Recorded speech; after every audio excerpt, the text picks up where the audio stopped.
No Thoughtseize or Deathrite Shaman. Little unfortunate, bit of a slow start for her. Now, typically, Jesse will try to go off no later than turn 3. Especially once you see Bayou, it kind of is closer to being a green light to try to combo fast instead of being resilient. Yes. Unlikely that Bayou Go is a Force of Will deck, but it is certainly possible. There are shardless bug decks that play Force of Wills and what have you. You do see an Ad Nauseam and a pair of Lotus Petals in Jesse's hand. I don't know if he has the 5th mana to cast Ad Nauseam this turn. Well, looks like he's going to hide it from discard wisely and go off either next turn or the turn after. He is... That was actually an end-step Brainstorm, not a main phase one. Oh, so okay. Draw the Preordain. So yeah, this next turn should be go time. Yeah, and I still think he wants to...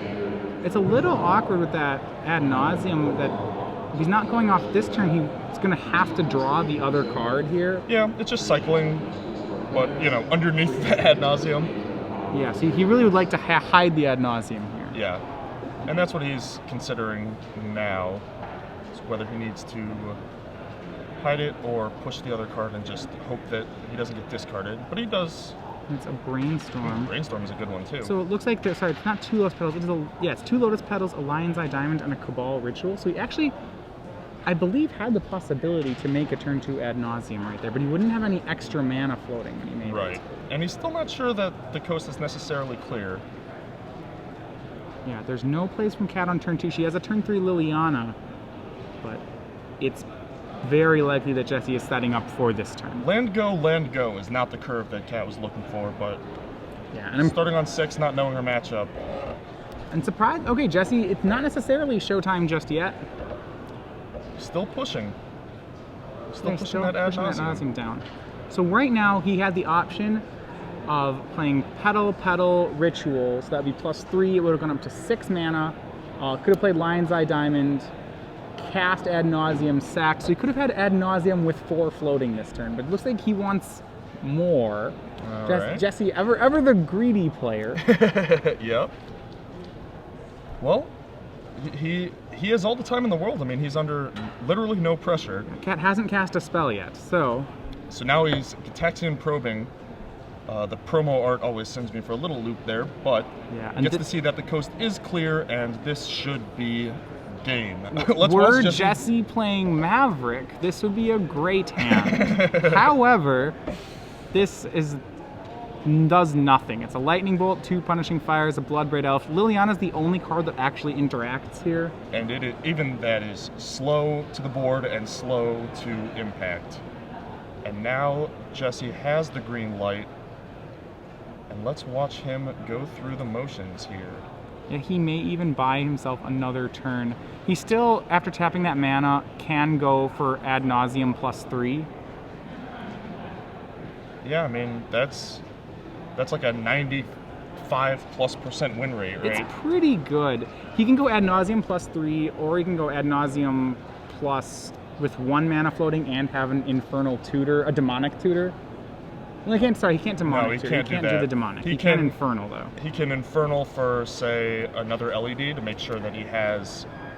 even more mana. Yeah, both the mana and ability to get Hellbent again, so he can draw Infernal to Tendrils rather than drawing to both Infernal and LED or the Tendrils directly.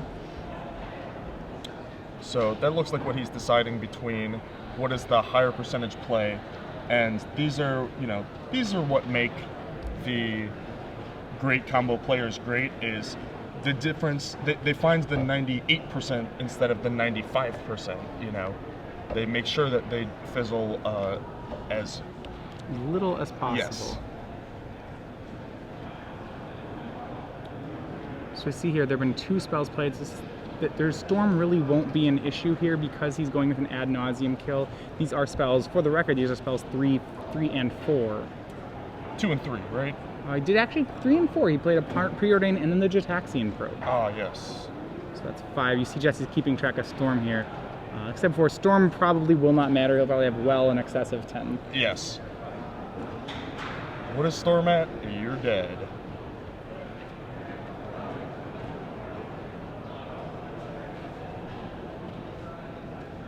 So it looks like he chose not to Infernal for an LED. Yeah, now these cast the LED.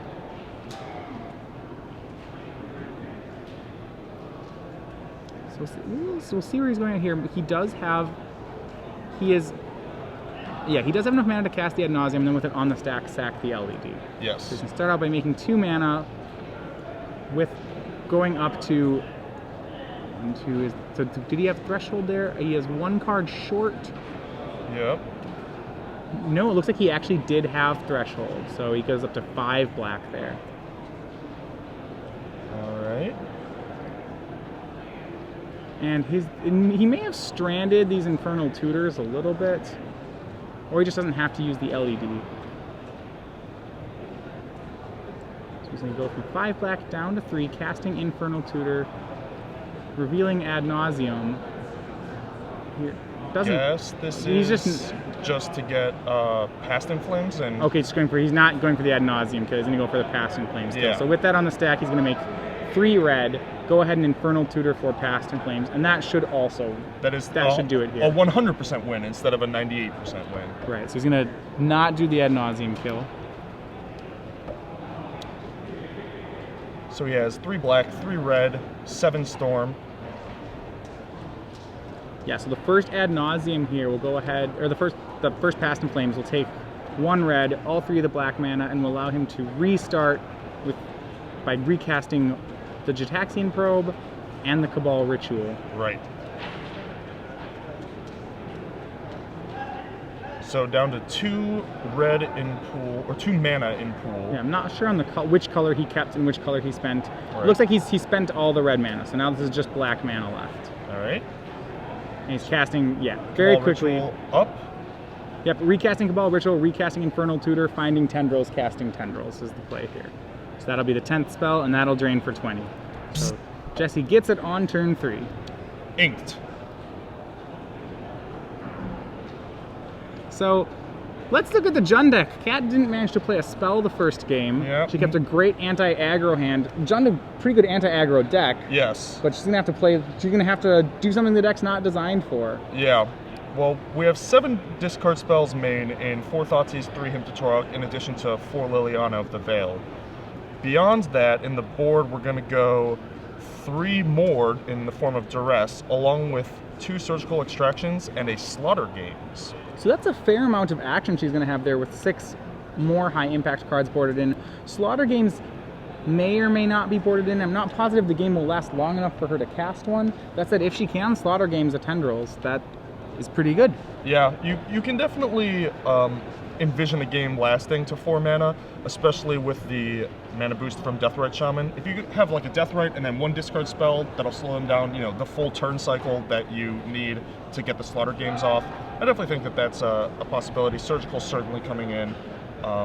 You have to kind of hope to Mize, Yeah. Now, to be fair, if you look at Jesse's deck, a Surgical Extraction or a Surgical or a Slaughter Games hitting Tendrils of Agony does win the game. He doesn't have any other win cons in the deck. Right. Sometimes the defense against that is when players are playing Burning Wish, you can get around that. Then you have to Surgical or Slaughter Games, both of them. But Jesse, as he's playing Ant, is not playing a Burning Wish board. No, he is going to have to either win before the Slaughter Games goes off, Cabal Therapy it, or dodge it entirely. And yeah, if his Tendrils gets locked in his hand, if he can't brainstorm it back and hide it, it gets hit by a discard spell and a Surgical. That will also be the game. Yeah, because of that, Tendrils is one of those cards that's a little bit of a liability to have in your opening hand. Yes, absolutely. It opens it up to things like Thoughtseize Surgical. Especially on the draw, where you don't have a chance to, brainstorm it away. All right, and we'll see here. So when you're playing, let's talk about when you're playing against the combo deck. Clearly, I think Jesse's game plan is pretty straightforward. Yes. But Kat needs to balance disruption with winning the game here. Yeah, it's certainly all about your clock. Discard first, clock second. I think there are more than enough easy cuts. The Abrupt Decays and Maelstrom Pulse obviously do not do much. Lightning Bolts and Punishing Fires obviously pretty low impact, but you know, they're fine if you're trying to clock them and at least get them under ad nauseum, a life total where they can ad nauseum out and win. And then it's about the threats. Dark Confidants, very good because not only do they clock, but they also fuel Cat, give her some more disruption. Tarmogoyf is a fast clock, and Bloodbraid Elf Bloodbraid Elf's probably a card you can't really play in the matchup. Slow. Yep. It's good enough to just win with the cards like Deathrite Shaman and Dark Confidant, and you can have no, that can just be your win condition in this sort of matchup. Yep, and then just a flurry of discard spells to buy him enough time to win. Yeah, you'll even see, she has so many dead cards. Things like Bloodbraid Elf, Abrupt Decay, things that really don't do much. She might even keep Abrupt Decaying because it blows up. It possibly can blow up artifacts. There's so many dead cards here. Maelstrom Pulse. Yeah. Punishing Fire is very weak in the matchup. Yeah. That really anything in the board that could see play, you might even see her use Grafdigger's Cage out of the board that stops the Past in Flames kill. Pyroblast, hit a probe or brainstorm. Something. Right, so even these things with incremental advantage that are not ideal for the matchup very possibly get used. Yeah. All right, and this time with Cat in the play, she does have an interactive spell. It's going to be Thoughtseize, and Jessie has kept the combo of Probe and Therapy. Yeah, so Probe, Therapy, Ponder, LED, and Past in Flames. Not actually that great of a hand. No, it's probable that she just wants to take the Ponder out of this hand. Jessie has a lot of, not too much going on. She's going to go in and attack his mana by taking Lion's Eye Diamond. Yeah, I think Lion's Eye Diamond is the scariest card overall, but I think with the texture of Jessie's hand, I wouldn't mind taking one of the cantrips there. Lion's Eye Diamond with the Past in Flames enables Jessie to have some very early kills. So yes, definitely true. If she has a lot of follow-up disruption, I do like the take there. She did have the Surgical in her opening hand, so had she found the Tendrils of Agony, that would have been a turn 1 win. Yes. A turn 1 kill from the other deck, not the one you would expect to have the turn 1 win. Yeah. But now we have Jessie threatening to Therapy. Does Cat Surgical the LED? I have to assume yes, right? Well, you think that the Therapy will probably, it depends. So Jessie will name the Surgical most likely with the Therapy. The question is whether or not she wants him to take the next card. Well, so I am really off. Not only did she let it resolve, but he named Deathrite Shaman.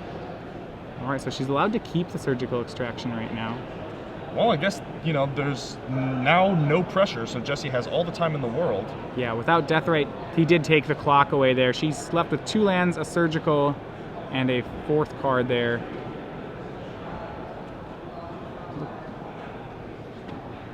She's going to need a little more pressure. Right now, her hand was good. It had some pressure in Deathrite Shaman, and it had that chance of a good turn 1 win with Surgical plus Thoughtseize. Yep. Got to play to your outs when you have bad matchups. Yeah, and I think that's one of the difficult parts of this matchup from the Jund side is that you have so much disruption, but not getting disruption plus a clock can be pretty difficult. Plus for the right mana, plus right. There's a lot of things that have to go right, and it doesn't help that Jessie's boarding in his own disruption spells. Yeah. Looks like the Ponder is good enough for Jessie as he draws a card from that. It's gonna be a Dark Ritual that he draws. What's your favorite Dark Ritual? I like the original one. I like it with the Sorcerer and the Cauldron. Yeah, that one's sweet. I like the one that Jessie has too. Fine. So Cat, drawing Wasteland for the turn, is going to go ahead and waste him off the Underground Sea. But the pieces are slowly coming together for Jessie. He drew an Infernal Tutor that turn. He is certainly 1 LED away from having a very good hand. Which is why I think this Surgical needs to hit that LED, especially in response to this Therapy. We'll see. That the thing is that there's so many paths that he can take. Yeah, so Surgical is going to happen here. Paying the black for it. What are you going to do? Get Ponder? I think the Surgical... It's got to be Surgical, right? Yeah, it looks like it's going to hit the LED. It's got to be LED, yeah. So Jessie, in response to the Surgical, is cracking a fetch land, it looks like. Catching up on life totals here. All right. We'll see So what he's doing. Usually this would mean he's going to brainstorm in response and use the surgical as a shuffle effect. So if he has dead cards in his hand. That said, his hand is pretty good. That is true. I don't know why else he would be fetching here, but Yeah. we will find out momentarily.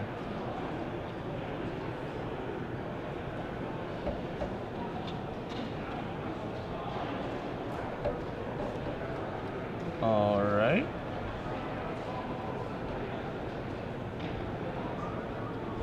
Yeah, looks like he's just letting it resolve, or she's letting it resolve. And so you see the hand. It is an Infernal Tutor, a Past in Flames, a Dark Ritual, and a Fetch land.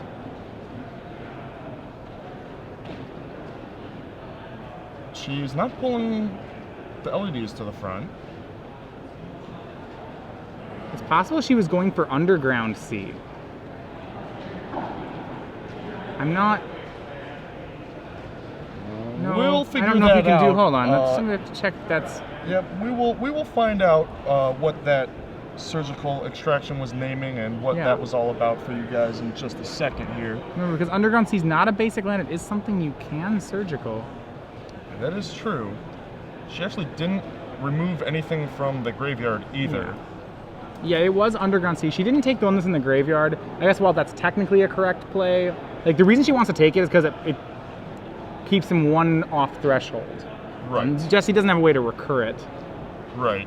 Yeah, you actually do have to select the one in the graveyard, but she did target Underground Sea, which is why Jesse cracked the fetch. It all makes sense now. Yeah, I'm not sure I completely like that target. Jesse's deck has a lot of ways to make blue mana outside of its lands. I think the idea is that if you keep Jesse off blue, his deck's a lot worse. But especially because he has the uncracked fetch land, Yeah, I'm he just not sure I like the play. Yeah, I agree. He just fetches it out, which is exactly what he did. Looks like they are going to exile the one in the graveyard. All right, so one in the graveyard was exiled. All right. Yeah, I think that LED, even Ponder, they're both like much higher impact, much scarier cards than trying to keep Jesse off of blue quite unsuccessfully. So now we see Jesse draw again facing an empty board, no pressure, and now a fairly empty hand as well. Now, say she had turn one, wasted an Underground Sea, and surgicaled it. Do you like the play then? I wouldn't say I like it, but it makes a lot more sense. It follows, like that. Yeah. That is a distinct game plan. Yeah, whereas wasting it into an uncracked fetch land probably doesn't hold up. Correct. So Jesse's gonna burn off the Infernal Tutor here. He is very possibly, I think he's probably just finding another Dark Ritual. Yeah, this is the lead up to a Past in Flames kill. Right, so now with the Lotus Petal and 2 Dark Rituals, he can, I think he has to wait a turn. Yeah, he can't do it this turn. We might be, it's possible he can do it this turn. He doesn't have enough red mana yet though. So the question is, can he get to 10 doing this? He could build up to 6, 7, down to 3. I think he might be able to get it this turn. So 6, 4, 2, let's see if he's going for it. It's very close. He has enough cards in his graveyard. 4 mana, 4 storm, 6 mana. The biggest thing is he won't have access to blue mana if he starts at this turn because Storm, 6 mana. his Lotus Petal, he Does not get flashback, Does not get yes. flashed back, and he has to use it to cast the Past in Flames. So he's gonna go ahead and get Volcanic Island. 7 storm, 8 storm. I think it's So he has 1 blue. Yeah. All right. So he's gonna go ahead and go for it. It's 2 spells, 3 spells. Oh, I didn't count the Lotus Petal itself. So it's 4 actually spells. Xaxes, it looks like. Yeah, this should work. 4 spells. That'll put him up to 6 black mana. 5 black mana, and 4 spells for the turn. So this is going to be tapped here for Past in Flames. This doesn't mean where he won't have access to blue mana during the combo part of the turn. Right. He has access to Phyrexian mana, though. Right, and that'll be good enough. So as you see, he's down to 2 black mana. He's going to be able to flash back, spell Dark Ritual, Jataxian Probe. That's going to be spells 6, 7, 8, and he should have enough black mana to then flash back Infernal Tutor and cast a Tendrils. Yeah, for actually 10. Or 10, when he only needed it for 9. Yeah, how convenient. Overkill. He's showing off. Yeah, so this is up to 4 black mana and up to 6 black mana. 6, as you might know, is the magic number for Infernal Tutor to become lethal. Yeah, he actually wants to not flash back to Taxian Probe here because then his Infernal Tutor is no longer Hellbent. So Well, he can do it after. yeah, he can do if it he after needed the if he storm. needs to.